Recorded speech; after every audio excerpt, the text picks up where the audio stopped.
બનાસકાંઠાના ધાનેરા ખાતે આવેલ જનસેવા કેન્દ્રમાં સરકારી તંત્રની ગંભીર બેદરકારી સામે આવી હોવાનું જોવા મળ્યું છે। જનતાની સેવા માટે ઊભા કરાયેલા જનસેવા કેન્દ્રમાં જ સામાન્ય નાગરિકોને પીવાનું પાણી ન મળતા હોવાની સ્થિતિ સામે આવતા અનેક સવાલો ઊભા થયા છે।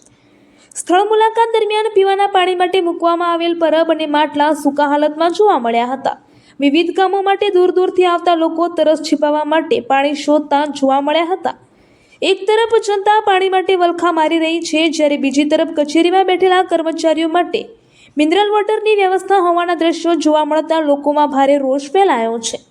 હવે સવાલ એ ઊભો થાય છે કે શું સરકારી કચેરીમાં જનતા માટે એક ગ્લાસ પાણીની પણ વ્યવસ્થા નથી?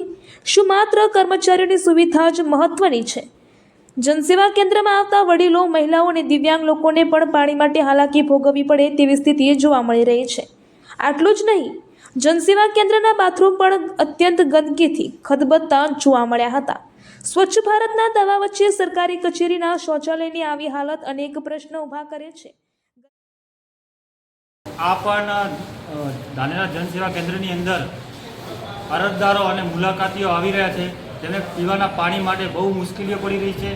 તેમજ બાથરૂમની એટલી બધી ગંદકી છે, તેમાં નિયમિત સફાઈ નથી થતી, તે માટે પણ અમે આ મુદ્દો ઉઠાવેલો છે।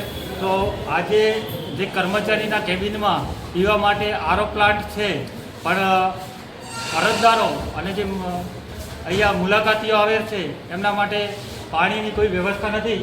એ આપ તમે જોઈ રહો કે અહીંયા બી ખાલી છે અને બહાર પડેલા માટલા બી એકદમ ગંદકી અવસ્થામાં એકદમ બિલકુલ ખાલી છે અને નળમાં બી કઈ જગ્યાએ પાણી આવી નથી રહ્યું। એટલે લોકોને બહુ બધી મુશ્કેલી પડી રહી છે। હું તંત્ર સાથે એવી માંગ કરું છું તંત્રને કે તાત્કાલિક પાણીની વ્યવસ્થા કરવામાં આવે, તેમજ નિયમિત બાથરૂમની સાફ સફાઈ કરવામાં આવે।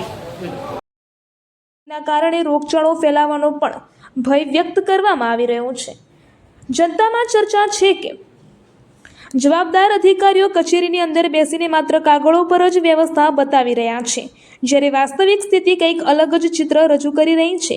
જો જનસેવા કેન્દ્રમાં જ જનતાની મૂળભૂત સુવિધાઓ ન મળે તો જનસેવા શબ્દનો અર્થ શું રહે? અહેવાલ હિતેશ સોલંકી, ધાનેરા।